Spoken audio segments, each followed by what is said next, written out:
in which I become Plymouth Sound. I am, we are, bowl filled with brine, together hold a kind of vastness, rimmed by breakwater, red soil.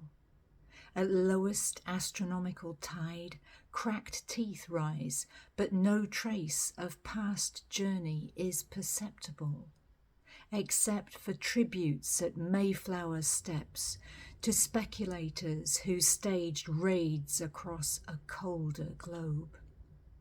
I am, we are, veined with diesel rainbow, for this is true sound, no retouched pic seen from a hoe perspective. My hair grows bladder-wrack, eyes shine nacreous. Heart slides west like steep chevron folds in Jennycliff.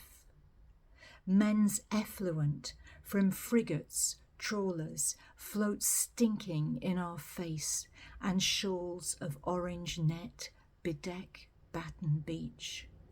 I am, we are, ablaze with warning signs. At dusk, channel marks flash red-green, a toppled Christmas tree with lights still on. Morning appears benign. We embrace sandy kids, wetsuit swimmers playing in our high and ever higher tides. I am, we are electrolyte sump live batteries built by precise accretion, evolution mapped in every drop and cell. We are sound lapped in a mineral frame. Listen to our roll. We unfold what is real.